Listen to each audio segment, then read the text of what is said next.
Oh, Hi, everyone. Thank you. Yeah, right side up helps. Hi, everyone. Thank you for listening to our podcast. Tiffany and I give our all to this podcast with curating information, researching platforms, and creating a show with the best up-to-date information we can. We have a vested interest in the growth and health of your business and hope you feel the same way about us. Would you like to produce a show? Of course you would. All of you, all of you, what all of you have to do is email us at thebusinessbehindsmallbusiness@gmail.com to express your interest, and we will share with you all of the marketing opportunities you will get in exchange. Please support us so that we can continue supporting you. With that, I welcome you to our show, The Business Behind Small Business.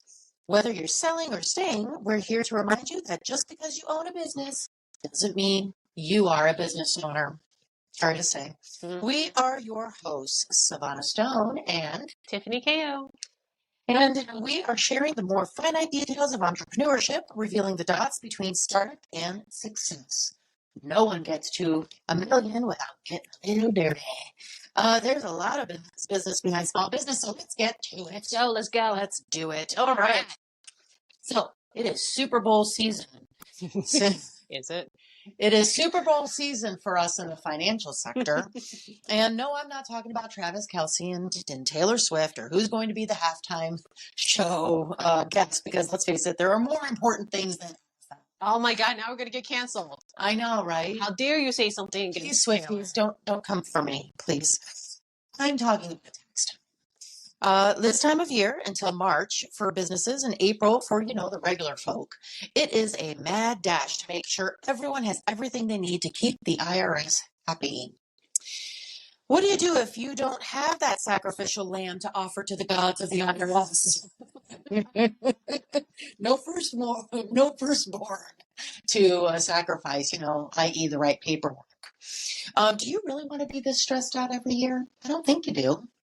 You really shouldn't be. You really shouldn't If be. you're in business, you'll learn that part of your job is also to make sure you pay just the right amount of liability that you need to. Yeah.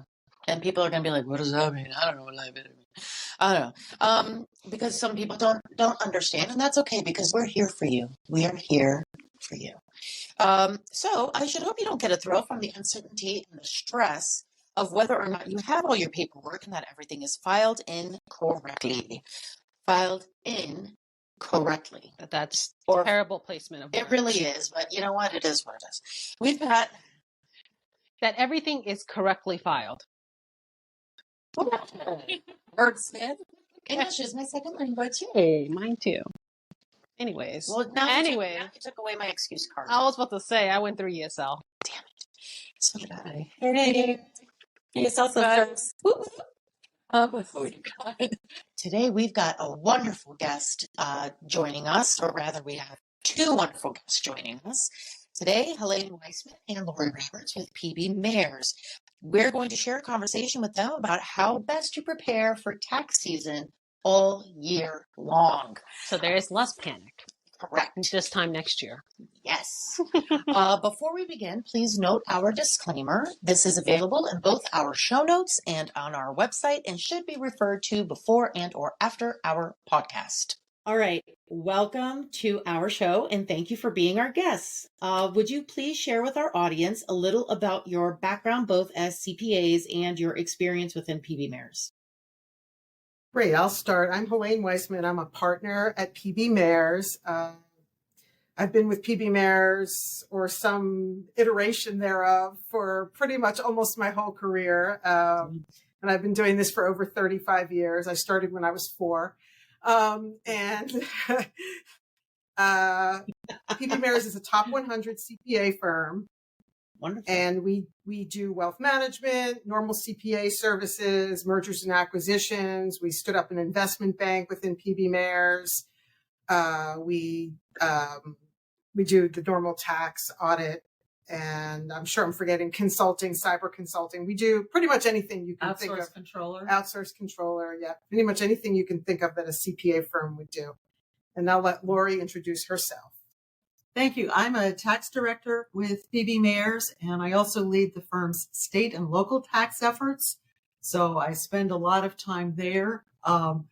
We work mainly with closely held businesses, a couple of owners, a few owners, pass-through entities, do a lot with S Corps. And we also have corporations and individuals and nonprofits and estates and trusts and, all kinds of things like that. But I spend the bulk of my time, and Helaine and I work together a lot on many clients. She handles the assurance piece and the audits, and I take care of all the tax fun. My guys, so much knowledge in one frame.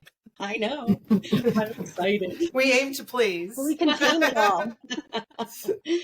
Okay, so first question. Tell us your thoughts on a yearly income tax projection and what benefit you think that could be for a business forecasting what their estimated taxes could look like.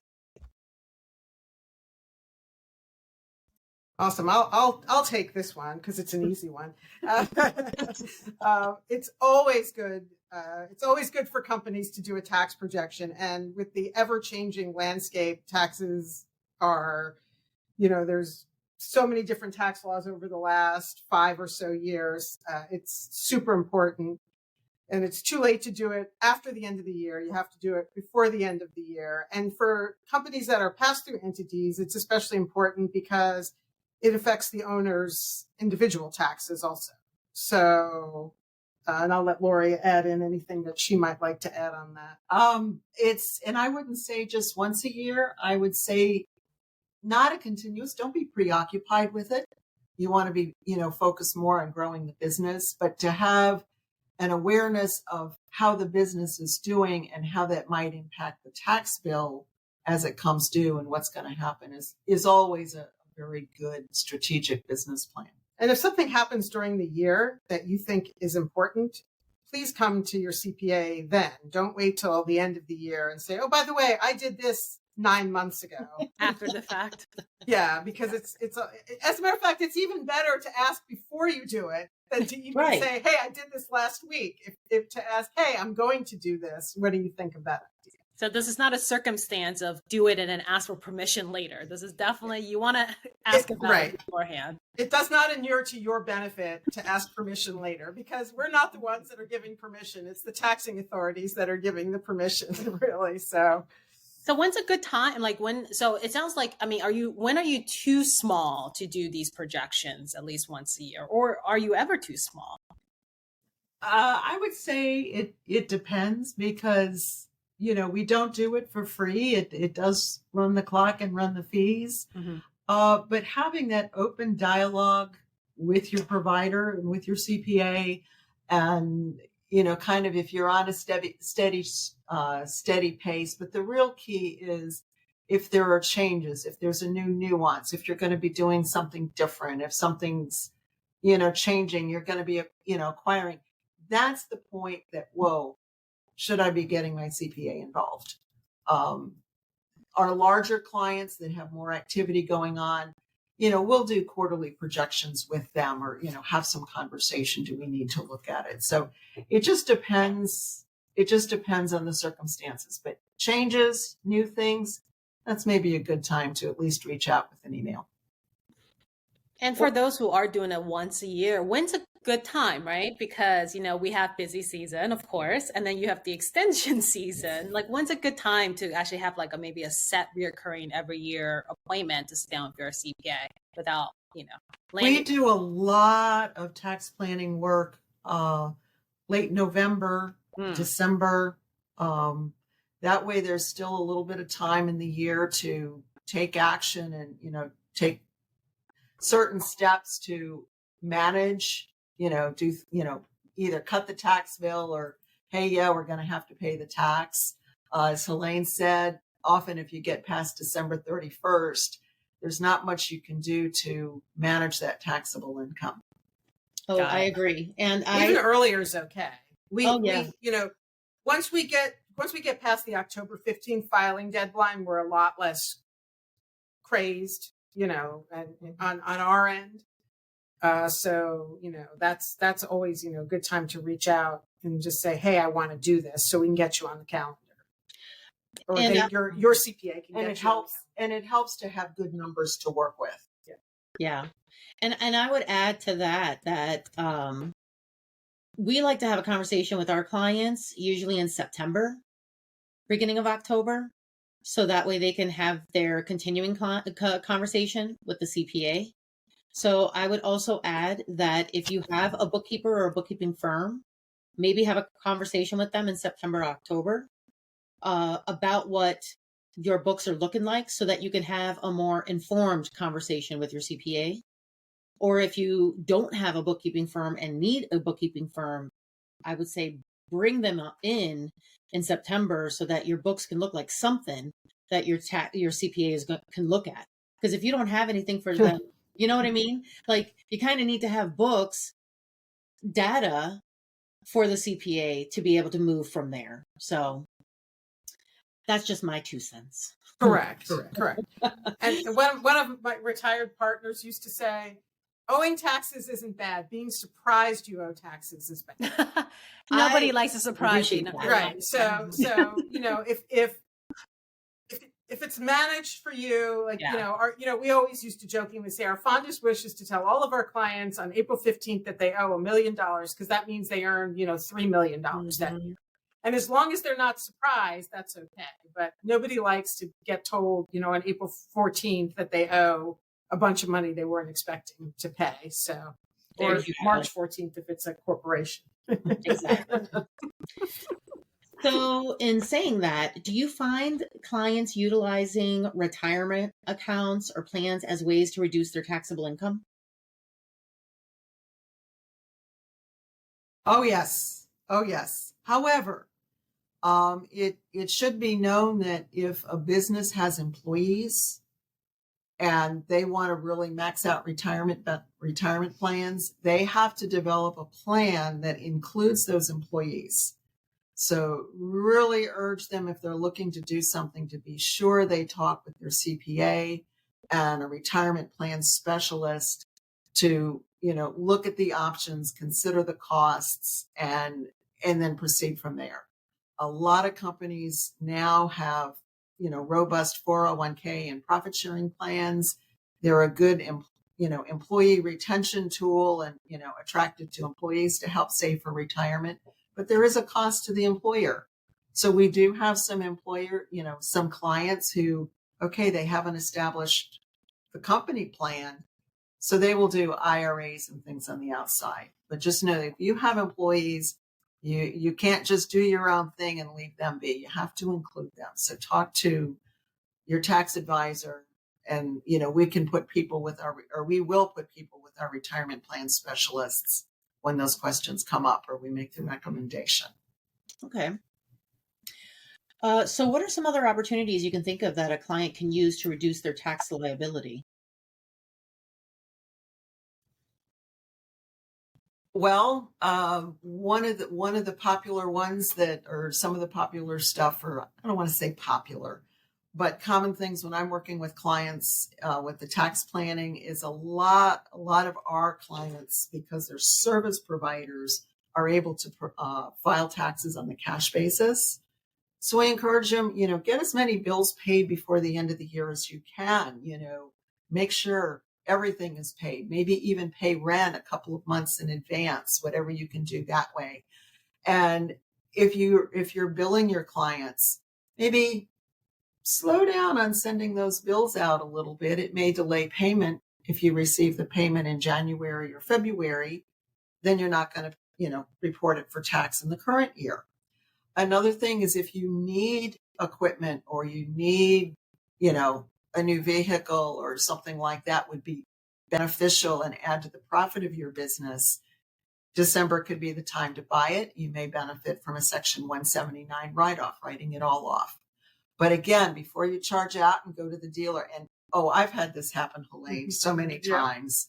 They go buy this great big vehicle, and all excited because they're going to be able to write it off, when at the end of the day, they didn't have enough income to take the full benefit. Oh, no. And then they don't have money to pay other, it's just not a good picture, but you can get a lot of good benefits that way. Considering the retirement plan. And this is where I say it all the time, and I might say it multiple times in this podcast. If you focus and dwell on the taxes, then you're going to go broke. Focus on increasing wealth, and the taxes will take care of themselves. That's very wise. Like I say, many conversations over the years, especially contractors, they want to buy that big truck. Mm-hmm. Yes. That's a perfect example of come to us before you buy the truck and ask because us. I think they're doing it out of context, right? They're not thinking about the brackets and like the tax and where they sit in that. And then they're going out and spending all this money, and then they may not even be able to take all the expense in the same year. It's just kind of a decision made. And not even just trust, people. Another great thing we hear about on social media all the time, Sevana, you probably seen this. It's like, go out and buy that luxury car. Oh yeah. Write it off on your business. Like, why not? Go buy that, I don't know. And actually, this is hard to do without graphs and charts to show. But one of the things I know I am mindful of is I don't want to see a taxpayer or a client go down to zero taxable income one year, or, that kind of thing, and then be way high the following year. I'd rather average that out. That way, in the first year, instead of being zero, if they can be paying some tax and take advantage of the lower tax rates and take advantage of their itemized deductions, in the long run, over the 2 years combined, they will pay less tax. So there again, that's where letting tax totally drive the bus, you go broke.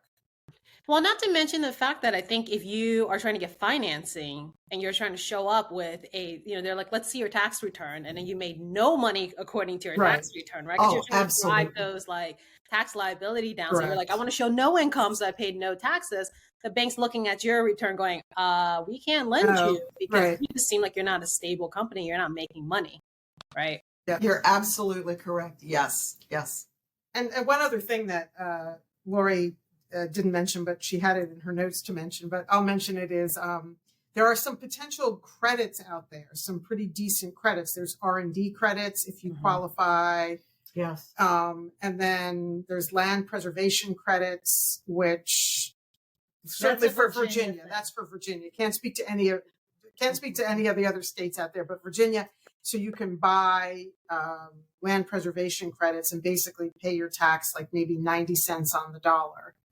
And other states have some similar kind of things. And the law on the R&D is kind of in flux right now. So definitely talk to your tax advisor. But yes, those are. And some states have great deductions for 529 plans, for contributing to 529. Oh yeah. Also. Yep. For your kids, your grandkids, for college, whomever. I don't think they even have to be related, do they? I don't think so. Yeah.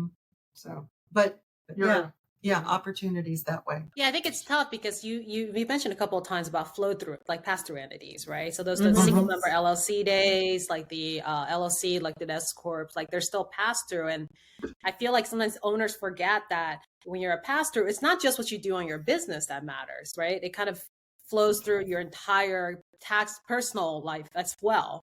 That really affect the taxes you pay. Correct. Yeah. Correct. Yeah. Awesome. Okay. So, can you tell us why businesses should know about capital gains tax? Explain the difference to our audience. What is the difference between ordinary income tax and capital gains? Okay. All income is presumed to be taxed at ordinary rates, unless it meets the capital gains treatment. In general, capital gains applies to an asset that you've held for more than 1 year. All right. So businesses actually see, unless they're in investments or deep into real estate or something like that, your general operating business is not too often going to have capital gains. Because if you sell that big truck and you make it, Well, typically, if you sell that big truck, you're going to sell it for less than you paid for it. Okay. But let's say you have an asset that you're actually able to sell for more than you paid for it. Lucky you. Well, you can use capital gains for that piece that's over and above what you originally paid. But you're also going to have to do what we call recapture the depreciation, which means that piece of the gain that's above your carrying value in the books, that's going to be taxed at ordinary rates. So we don't see lots and lots or, a lot of capital gain kind of activity going on in operating businesses. We will see it in real estate ventures when they sell the property, sell the building. It's often at a gain. There'll be good capital gains there. And the capital gains versus ordinary tax rates, it's a different tax rate. So it could be as low as 0% if you have very low levels of income. For I would say the average Joe, the federal rate's probably going to be about 15%. And if you're wealthier, your income's above, I think I have it written here because it changes every year with inflation. But at any rate, for married filing joint, if your income's above $553,850, you're going to be taxed at 20%. What's that? It's a big number. Actuary, like, who sat there and came up with this number that will be so easy to remember? It's tied to inflation. It's these brackets, these rates are tied to inflation. So anyway, that would be 20%. And that's at the individual. A C corporation, a company that files Form 1120, there's no special capital gain rates. It's all taxed at the same rate. And I guess for S corps and partnerships, it flows through. So if they have a brokerage account that they're buying and selling stuff at the corporate level, that would. Yeah, I want to have a. If they have like company investments, that's where it gets a little bit more complicated. Investments. Mutual funds. Smaller businesses. They're not quite there yet to have enough cash to go throw into an investment, typically. Well, and that brings up a good point, Tiffany, because a business owner wants to be mindful if they're starting to look at having investments in the business. Might it be more appropriate to distribute that money? Because and this is a legal thing, and we're not lawyers, but disclaimer. Disclaimer, if you've got that as an asset of the business, then it's vulnerable to whatever lawsuit or claim might be made against the business. So, excess cash, that kind of thing. Yeah, make some money on it. But I don't know that I would go in and start day trading or playing the markets. And I work with a lot of nonprofits, and a lot of them do have robust investment accounts because they get stuff donated to them, or they have a policy where they use their excess cash to buy certain things. And but even them, most of them have very specific investment policies. They can't get into anything crazy like Bitcoin, or that kind of thing. But they're nonprofits, so they're a little bit different than a small for-profit entity. Yeah, because I was going to say with a nonprofit, depending on how often the chairperson changes or the treasurer changes or whomever it is, it's not constantly changing, but it's changing. So that makes sense. But we I feel like speak to a lot of times, not just small, micro businesses or very small businesses or startup businesses, but we also speak to the needs of businesses who are now like really exploding. Money's really coming in. They've moved on to a different bracket, and they're like, oh crap, what do I do now? Like I can't float like this anymore. Now I'm with the big boys. Now what do I do? So that's what we try and to. And that's where I was going to say, that's where the pass-through entity treatments, partnerships, or S corporations give a lot of flexibility to business owners, because if they have excess cash, they can take the distribution as long as there's sufficient basis. It's not a taxable event. And then they can, contribute money back in as they need to. And so it allows that flexibility that you don't have in C corporations. Right. If the owners take a distribution, it's taxable dividends. Well, so Right. Laura, you said the B word, basis, which eludes every business owner, I feel like, of what in the world basis is. So I hate to put you on the spot, but is there any very simple way to help our listeners understand basis? Because Yes. that is very applicable to a lot of business owner, and they don't understand that, which then they run into issues where they go off, spend a whole bunch of money, and then realize they don't have the basis to take any of it. And Right. The simplest way to put that and how I explain it to clients is basis translates to what skin do you have in the game. Okay. And so for an That's S a great way to put it. corporation, those are the contributions that the owner made to the business or what they paid for the stock. Or if they themselves have loaned money to the business, that will increase basis. If they guarantee a loan, that's not enough. For a partnership, it becomes more nuanced, a little bit more complex, but basically the same thing. What skin do they have in the game? What are they financially on the line for? Or if you pay tax on the income that passed through to you, that gives you basis too, right? Not the payment of the tax. Well, the taxable income. Yes, the taxable income on the K-1 will increase basis. A loss will decrease basis. Distributions decrease basis. Contributions increase basis. So it is a nuanced thing. It is absolutely something to work through with the tax professional, the tax preparer. And it's gotten a lot more visible in the last few years as well with the IRS. They're requiring Form 7203 to be filed with returns to support, hey, there is basis for this distribution. You know, it's not going to be a taxable thing, or, oh yeah, it's taxable. So I'm glad you brought that up. That's a very And to your point earlier, I mean, if you have a law, or I think kind of sort of piggybacking on what Tiffany said, if you have a loss that passes through to you, but you don't have basis, you can't deduct that loss. So you may be thinking, oh, this is awesome. I have this, $100,000 loss in my company and it's going to pass through to me and I can deduct that and, offset my other taxes. And no, you can't if you don't have basis. So is that like what happens, like you were saying earlier, is, a contractor, somebody goes out, buys this big truck, thinking that there's this huge expense now that's going to knock their taxable income down to maybe a loss. And they're thinking, oh, I get a loss that's going to pass through. And then you're like, you don't have the basis for it. So it doesn't impact whether it's the big truck or just the loss or the cumulative effect of maybe they bought the big truck, whatever. Yeah, we see that. We see that a lot. We see that, or we see it often enough. Yeah, and you just say that a lot to your clients. I'm sorry, you don't have basis for this. Not to freak people out, but if you have a loss that you can't deduct in a particular year, you don't just lose it. Right, that's true. You do get to carry that loss forward. So.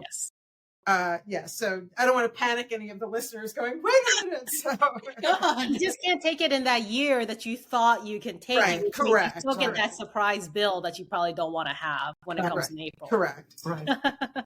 Yeah. We could riff on and on, but I've seen situations where somebody has a couple of businesses and one business has a big profit. The other one has the loss, but that other one with the loss doesn't have the basis. They can't offset them until later on, So again, we go back to that tax planning and that communication. Mm-hmm. That's, part of where it becomes so important. Great. All right. You guys are making me feel like I should feel guilty about my luxury car, but I don't feel guilty. No. I told you have basis to take it. No, I'm just kidding. Yes. As long as you have what you want, just understand your basis. And it helps your business, go for it. It helps my mental health. How about that? There you go. That's important. Exactly. And plus I kind of needed a car. But anyway, so lots of businesses make donations to charities. And, that is a great way to save on taxes. As well. But what are you guys' thoughts on donor advised funds? Or rather, how charitable deductions impact QBI for pass-through entities? Okay. So the QBI piece, the charitable deductions are not decreasing the qualified business income. Okay. Yes. There was a lot of confusion when that came out. when it comes to businesses making donations, it should really be, how does this fit in with the business's value set, where they are called to be profitable. We have clients that are very charitably minded and really want to, in their hearts want to support charities, and they'll make charitable contributions. But for the pass-throughs, that charitable deduction passes through to the owner. So as a business strategy, if it's going to help the business, do it. If it's in your heart, do it. I would not be inclined to encourage somebody to be doing charitable contributions through their business. They could just as easily do it on their own or what have you. It just has to do with, where are your values? Where is it important? What are you trying to do? Now, you mentioned the donor advised funds. Mm-hmm. Yes, a business can set up a donor advised funds, but I have not seen that, but we do see it a lot at the individual level.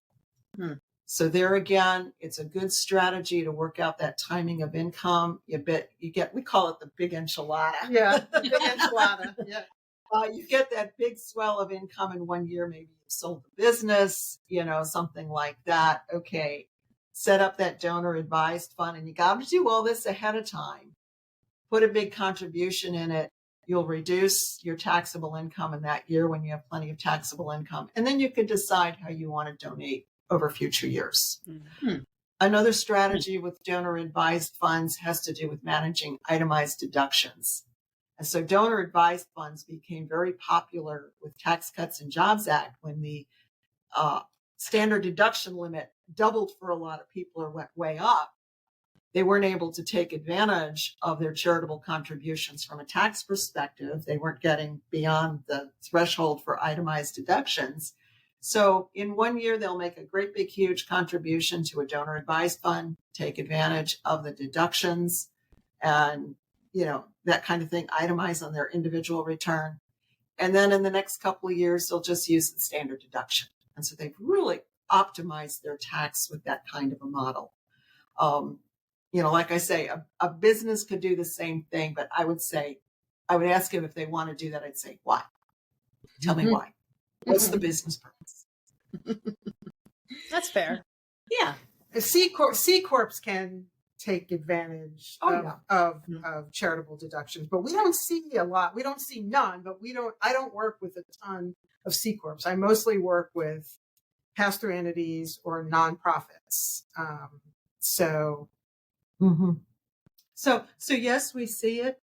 Another thing too for businesses to be mindful of is a lot of times a charitable contribution may in actuality be a marketing expense.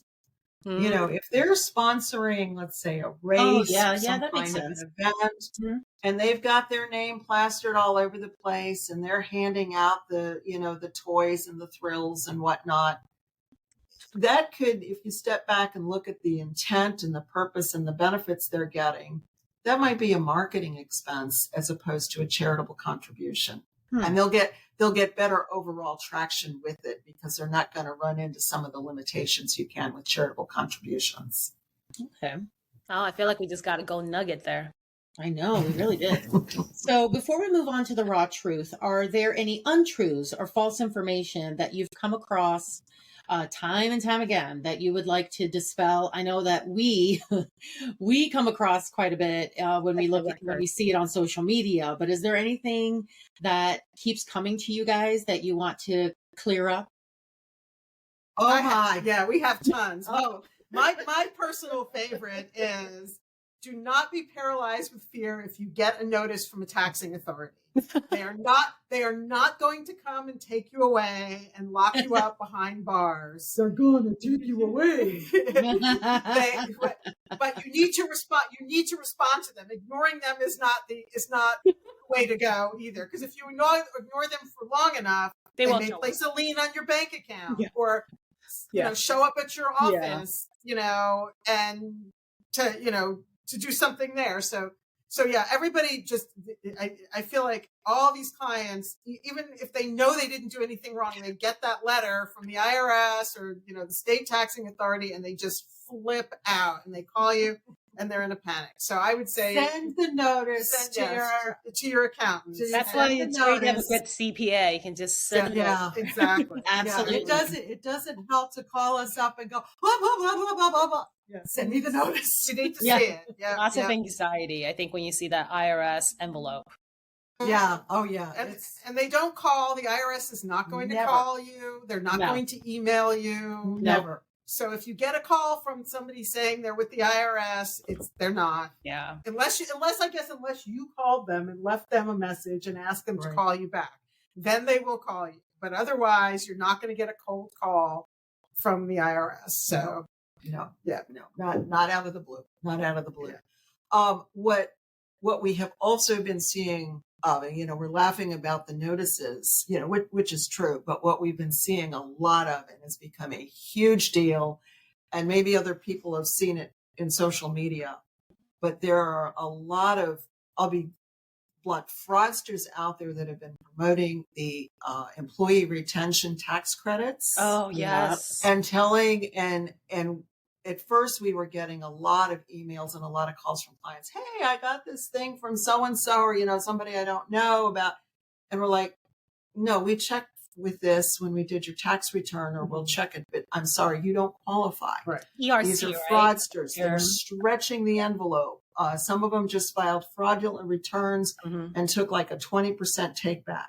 The IRS has issued several notices on this. This became such a boondoggle, such an issue for the IRS and so many taxpayers that they had to shut down the process in September. They actually created a process where taxpayers could reclaim their filings and say, no, I don't want to, or voluntarily, no, I shouldn't have, and pay the tax back. It was just a really, really serious issue. So I would say anything that like, oh, this seems too good to be true, or, oh, wow. I have seen it with the companies that come in and, oh, I'm sorry, I'm losing the term right now. The tax segregation studies. They can be very beneficial to somebody making a major investment in real estate and is going to place it into rental.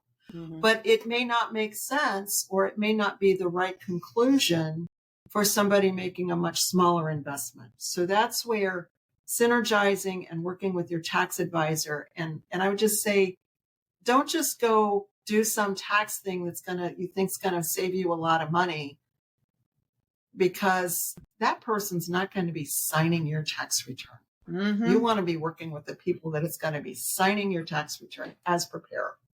So I heard cost segregation study like advisors, right? And then ERC advisors, right? That they come up and say, it's basically like free money. That's what I hear online. Oh, it's free government money. Yeah. The same thing happened with the PPP when that, that first came out, and people were being encouraged to apply for that had no business really applying for it. Yeah. And it's the same thing with the employee retention credits. Yeah. Same. Yeah. I mean, I had a client just the other day. We did employee retention credit. We helped them apply for their employee retention credit, and we looked at all the years where they could potentially be eligible, and we did it for the ones that they were eligible, all the quarters that they were eligible.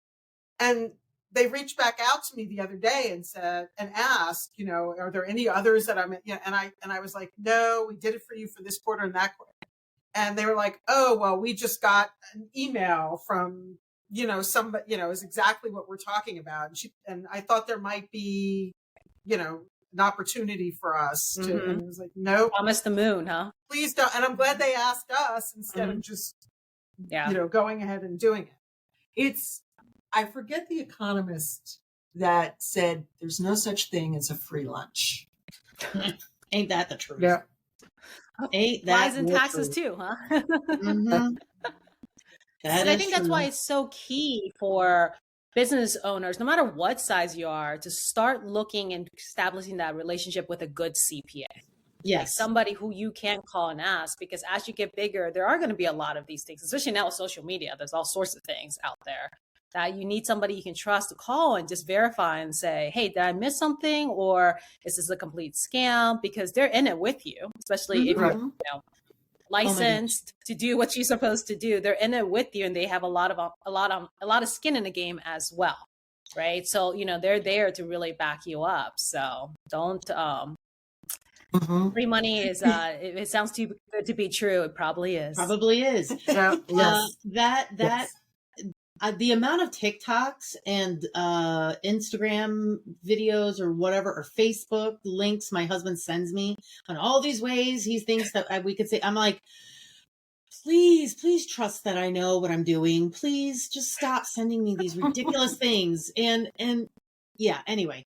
So we Plus have just context, right? How much there's tax advice context can to you it. give in under a minute? Right. Well, Yeah. it depends. Savannah, you have to do what I did, and you have to marry a CPA, because my husband doesn't send me any get rich quick schemes. And he does look at a lot of TikTok. He sends me recipes from TikTok that he wants me to make, but he doesn't ever send me any get rich quick. Yeah, he started switching over to recipes now because I was like, I need you to stop because these are people who are marketing themselves, right? Like there's so much more context that you're not understanding, and it's sad that people who don't really know much about it totally buy it hook, line, and sinker. And so, yes, I'm getting more recipes now too. So maybe he got the hint. We've got just a few minutes left. I feel like we went into a little bit. I feel like we went into a little bit of the raw truth there too with Helaine's story, which is great. Yes.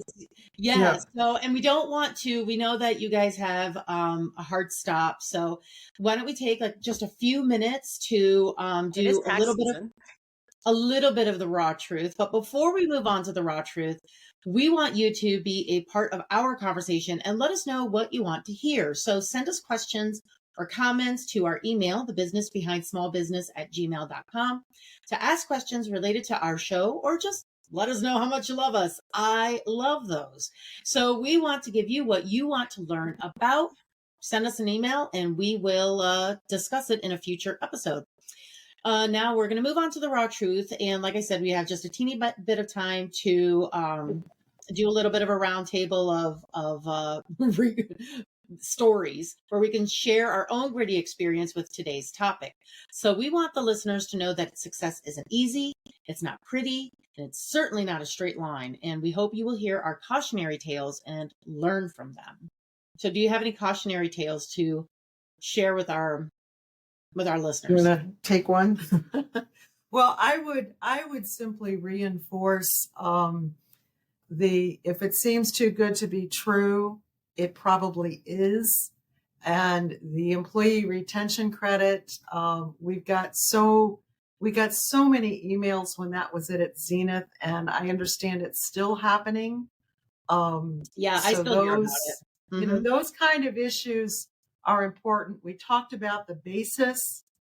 And I can't tell you how many conversations I've had with clients over the years. Yeah, you had the loss, or, oh, you took all of that money out. You didn't have the basis because effectively you financed it with a loan, a loan to the business. We're going to have to report that as taxable income or do some other gymnastics to mitigate it. So just so often it seems business owners, they're spending too much. They're either their personal spend, typically they're getting ahead of themselves, and it causes nasty tax repercussions. Yeah. So we have an elderly client who was scammed out of hundreds of thousands of dollars. Oh no.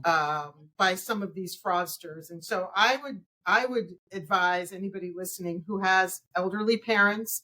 I mean, I'll speak personally. My mother is about to be 83 years old, and she is very much on the computer, on, her phone, all that kind of stuff. And I have very frank discussions with her. Like, Mom, these are the scams this is like the latest scam that's out there, and you need to be aware of this scam, and I tell her, no one's ever going to, like I said earlier, no one from the IRS is ever going to call you. And, I'm on top of what you owe. So if somebody calls you and tells you that you owe some, ridiculous sum of money and they're going to throw you in jail, that's not the case, so I would say to all the listeners, have frank conversations with the elderly people in your life who aren't as computer savvy, who aren't on social media like we are. and we don't want them to get scammed. I mean, and just crazy stuff. I mean, you hear about stuff where they're using AI to mimic voices, and you get some call, you think it's your grandchild needing, $10,000 because they're stuck in, the Bahamas somewhere or whatever the case may be, and I have conversations with, every time I hear about a new one, I tell my mother immediately. Like, we had to take my mom's computer and smartphone away. Oh my gosh. She just, thankfully she never lost any money, but she couldn't resist the clickbait. Oh gosh. She just couldn't resist the clickbait. That's dangerous. And so finally, thankfully, I wasn't the one that had to say this, but my brother's like, Mom, you can't have a computer anymore. Sorry. Yeah. And she, but that's what they had to do. I think it's a great thing to note, though, the fact that, like Helaine and Lori, you kept saying it, which is so good. I think we just repeat it for our listeners, is the fact the IRS will mail you. They will not call you. They will not email you. So any of that, regardless of how official it sounds, because I've gotten official scam calls from FBI. Right. No matter how official it sounds, it doesn't matter. Only by mail. So if you're not getting a piece of paper in the mail, you can ignore the fact that is any kind of scary repercussion, or somebody will be at your door for your money, right? So mail and only. I will add to that cautionary tale, although these two situations are not tax related. I almost got scammed twice. Once when my credit card called me about fraudulent charges, and when they asked me for my full credit card number to verify that they were talking to the right person, I was like, hang on, what do you mean by that? You should have my full credit card number. Because at first I was like, oh, okay, because banks do that all the time. They call a credit card and be like, hey, was this charge you? And they knew what charges I had on my card, which was even scarier, but they didn't have my full card number. That was scary. And then another time when I was trying to sell something on Facebook Marketplace, a person said they were Venmoing me, and the Venmo didn't go through. And then immediately I got an email from Venmo, like so-and-so Venmo, for me to refund the money. But I was like, I have a habit of always looking at email addresses, and the email address was like Venmo at blah, blah, blah, blah, blah, blah, whatever. And again, but that's just me and my habit of always looking at email. So twice I almost got scammed by people who were very, very savvy. So it doesn't just happen to people who are elderly. It could happen to somebody like me, middle-aged as well. So it can, but we're at least reading and hearing about the things. And sometimes, my mother is not listening to whatever you and I might be listening to about scams that are out there. So I just, we tell our clients too, if they're, older, we'll have discussions with them. And it's very, very sad, to hear about a client who gets scammed out of hundreds of thousands of dollars. And the FBI is now involved, and unfortunately, they don't think that there's much that they can do for her. No, it's true. Yeah, especially if the money went overseas. That's it. Yeah. They're done though. Well, and I will tell you, this isn't so much like a scam, but I think it happens to a lot of business owners. You've probably seen this too, Sevana, is when you when you start running payroll, you hire employees and you get your employer number, there's that one company that always sends you this very official looking envelope saying that you can order labor posters from them and all these handbooks and everything like that. And in tiny print on the bottom, it'll say that it's a private company, but they make it seem like it's from the government. Yes. You have to do this. And that happens to every single client I have who starts hiring people. They always get that letter, and I just take it and throw it away because I was like, no, like you're not falling for that. And you're talking about, $70 maybe, right? But still, it's like $70 for every business. And I had clients who, again, didn't ask permission and just went ahead and paid it. And I'm like, what are you doing? Yep.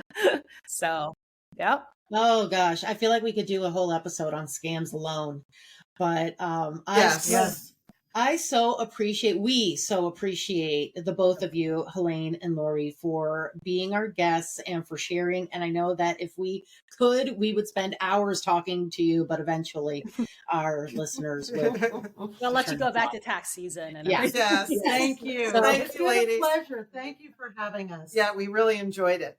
Oh, thank you It's my so first much. podcast. Oh, hey. Yeah. You know? And now you're ready for more. Yes, absolutely. Anytime. All right. Well, Right, thank you so amazing. much for your time. Thank you. And, Thank you, All right. ladies. Thank you. Yeah. Bye. Bye-bye. Bye. Wouldn't it be great to hear the sound of us promoting your business for you right here on our show? Am I excited enough for you?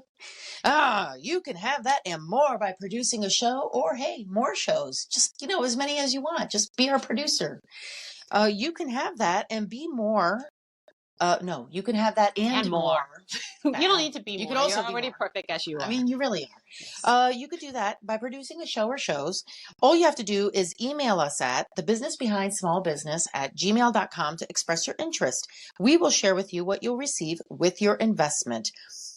For example, you'll have the opportunity to have your name and the name of your business mentioned multiple times during our show, have your company logo on our social media, along with details on how to get in touch with you, along with other marketing opportunities as well. Please support us so that we can continue supporting you. All right. Now we're going to move on to our famous example. In each episode, we like to connect famous examples to our discussion to help you relate our talking points on a more global or well-recognized scale. We're revealing the dots between the living room startup and the success story on the cover of Forbes. Sometimes we use exact examples of either famous persons, our successful business owners of today or in history, and sometimes we use examples of people who inspire us and or have inspired today's discussion. Take it away, Tiffany. Okay, so today we're diving into the curious case of Richard Hatch. I haven't heard that name in a while. Very long time. Like 2000 long. I know. Who outwitted, outplayed, and outlasted his competitors on the first ever reality TV show called Survivor. In 2000, he won it all on the remote beaches of Borneo, and then went home with a cool $1 million prize money. Mm-hmm. Well done, Richard Hatch. Mm-hmm. You did good. I remember that was such a big thing, Survivor, that when it came out, right? Like it was like the start of all reality TV. Yeah. So you have anything to blame Survivor. That's why we have reality TV. That and Fear Factor. Fear Factor. That was a big one. They lost me when they were starting to have spiders on their faces. Do even people remember Joe Rogan on Fear Factor? Or do you just think he's just a podcaster? Nay, my friend. He's more than that. Go YouTube that. You can probably see him in the past. He looked very different though. So here's the twist. Richard became a real life castaway, not on an island, but from the IRS, when he forgot one crucial survival skill: paying his taxes. Mm-hmm. You see, the reality star actually forgot to pay taxes on his $1 million windfall, which he did on TV, by the way. I know. I didn't do that.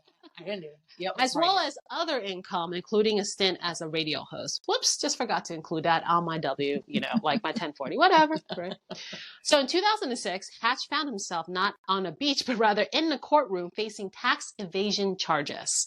So despite his ability to outmaneuver his opponents on Survivor, he could not outmaneuver the U.S. tax system. He was convicted, sentenced to prison, proving that when it comes to the IRS, there is no immunity idol to save you. Mm-mm. If you don't know what an immunity idol is, you would need to Google an episode of Survivor. Yes. Such a great show. So let that be a reminder that you may be doing all sorts of cool things like surviving the wild and basking in newfound fame, because he was famous for quite a minute after he won that show, being the first one. But don't you ever forget Uncle Sam. Watching. Oh, they know. Mm-hmm. People watch all this stuff now, all the time. If you do it online, somebody will be watching it. My uncle, who was not scared of anything, and he said it all the time, I'm not scared of anyone or anything except for the IRS. He wasn't scared of the mafia coming after him. He could care less about zombies, but IRS kept him up at night. Oh, the two things you can't avoid: death and taxes. Mm-hmm. They'll come find you even after death. Mm-hmm. Well, I could talk about the most famous scandal in history, which was Bernie Madoff and the Ponzi scheme, or literally any other scandal. But I thought I'd throw it back, all the way back to the first scandal in history, because of course I am. History. Yes, this was courtesy of the Medici family. And hey, maybe we might connect old Burns to it as well. So, the Medici family was an Italian banking and political dynasty that first consolidated power in the Republic of Florence under the patriarch Cosimo de' Medici during the first half of the 15th century. During this time, they formed the Medici Bank, which in Italian is the Banco Medici, which was the most respected bank in Europe during its prime. Some estimate that the Medici family was the wealthiest, and I would argue the most powerful family in Europe. The Medici family produced 4 popes of the Catholic Church, 2 queens of France, and a hereditary duchy title. You may have heard of Catherine de' Medici, part of that family. The family owned substantial quantities of art, land, and gold, and they acquired political power throughout Italy and Europe. The banking and accounting professions were pioneered by the Medici Bank and family, and they were also the pioneers of through the development of the double entry system of tracking debits and credits or deposits and withdrawals, so modern bookkeeping. The bank used the work of Luca Bartolomeo, Luca, who is the founder of accounting? de Pacioli. Yeah, he's considered the founder of accounting or bookkeeping, right? An Italian mathematician and Franciscan friar who was also a collaborator with Leonardo da Vinci, who's referred to as the father of accounting and bookkeeping. And you know what? We still use the same framework that they created in the 1500s. So. I was actually when I was rebranding my company, renaming it, I almost named it Luca. I really liked it. Yeah, I like that. Yeah, somebody else already had it. Dang it. Oh, dang it. They also Googled. They had the trademark. I'm like, that's too bad. Next time when that trademark runs out, it is mine. What about Bart? Bartolomeo. Bartolomeo. I don't know if that really quite is as promotes brand awareness as well as Luca accounting. That's true. After almost 100 years of history, the bank shut down due to poor management, fraud, and basic lack of corporate governance. When it gets too big, and it can fail. Yep. I would be remiss, though, to not mention the Medici family in modern times. So let's fast forward all the way to 1994, when Sonia Cohn founded Bank Medici AG as a private bank based in Vienna, Austria. So here I'm borrowing from a wonderful article that I sourced a lot of the information from, which will be in our show notes. So Sonia was Bank Medici's president and majority stakeholder, owning 75% of the shares. Its main institutional shareholder was Bank Austria Creditanstalt, Austria's largest banking group, which owned the balance of the shares. Sonia Cohn was also consultant to the Vienna Stock Exchange until 2006 and member of the supervisory board of Italian Finlombardia Bank. It gets better. Bank Medici was investment manager for Thema International Fund, which was invested by Bernie Madoff. Lucky them. Dun. Yeah, see? Bank Medici, I told you I was going to bring it back to him. Bank Medici collected fees of 4.6 million euros for finding investors for Thema in 2007. Following news on January 2nd, 2009, that the bank lost over $3 billion invested in funds run by Madoff, the Austrian government appointed a supervisor to run the bank. On January 7th of 2009, so just 5 days later, the New York Times reported that some of the exposure to Madoff may have come from Russian oligarchs. It always boils down to the Russian oligarchs. Anyway, according to Austrian court records, U.S. prosecutors alleged that Bernard L. Madoff Investment Securities, LLC paid but did not disclose in U.S. dollars $32 million to Infavaleur Inc., a company controlled by Sonia Cohn. The records also show that UK prosecutors alleged that Madoff Securities International paid but did not disclose GBP $7 million to Airco Inc., a company also controlled by Ms. Cohn. On May 28th of 2009, Bank Medici lost its Austrian banking license. Not surprising. Right.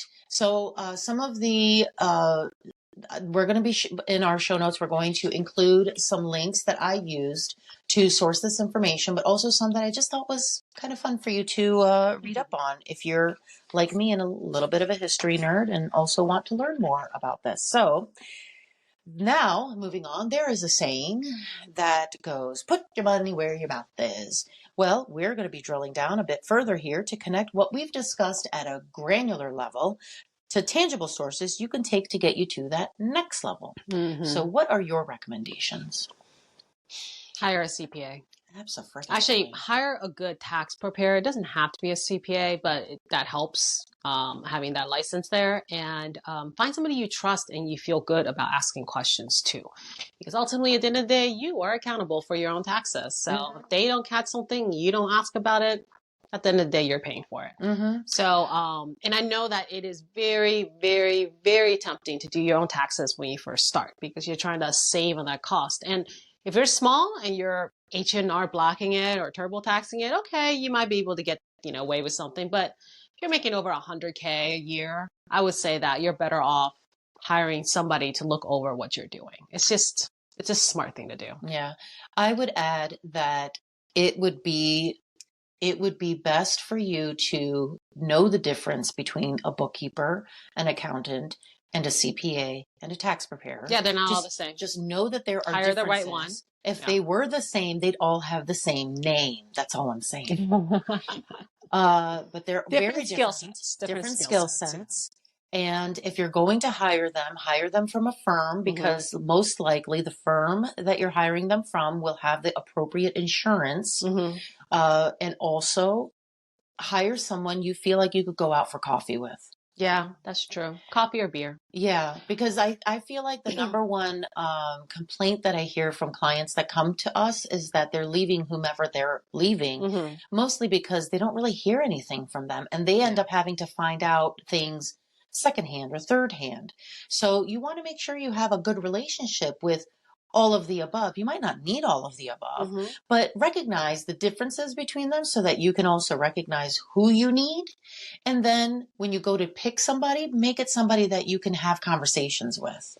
There are a lot of accountants out there, a lot of tax accountants out there. There's a lot. And not all of them are good.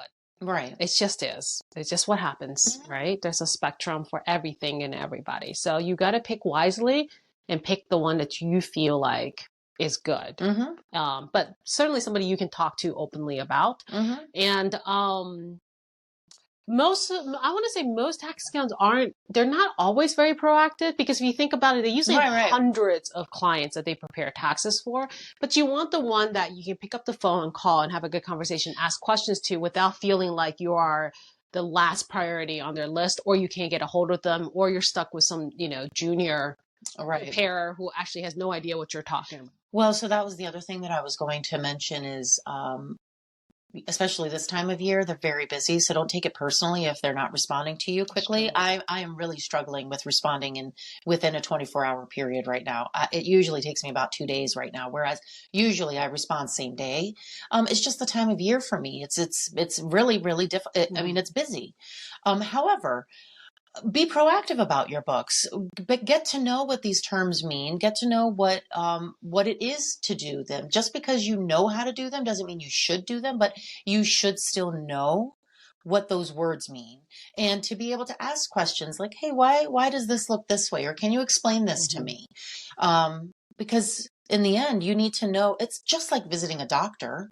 You read WebMD, right? You go and you learn as much about your body. You spend hundreds of thousands of dollars on holistic yada yadas. You follow people on TikTok and Instagram. Well, you should be putting that same kind of effort into the money that's coming in and out of your company, and knowing what those terms are.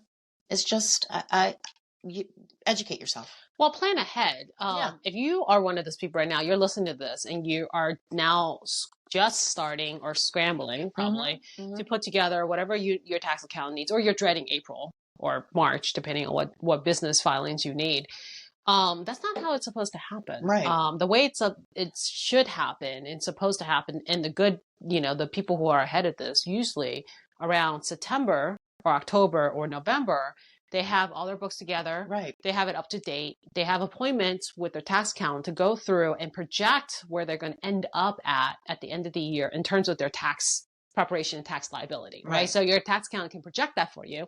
So you know what you're looking at. And because it's before the end of the year, if you need to do anything like, say, you know, maybe it's a little higher than you would like and you were holding off on purchasing something, put in a big investment or a big expense, you may know that, hey, you want to do it before the end of the year so that you can actually take that against your liability this year. I mean, things like that. Like there's things you can't do anymore once the year's done, right? The IRS is like, yeah, you're done. Like you can't go back and change time. So that's why people get ahead of it. And that's what a lot of smart business owners are doing around the October, November timeframe. They're not waiting until February or March to talk to their accountant. Those are the ones they're a little bit more newer to the game of the whole thing. So Exactly. So yeah. Please join us for our next episode where we will discuss the true cost of payroll. I feel like the true cost at this point in my life is my livelihood, my life, my sanity. Sanity. That's what I'm feeling. Sanity. So stay tuned. Please show us your support by following us on your preferred podcast platform, social media, and YouTube. We'd love for you to also share our episodes. All of our links are posted below. And until next time, mind the business behind your small business, because all great successes start small. Bye.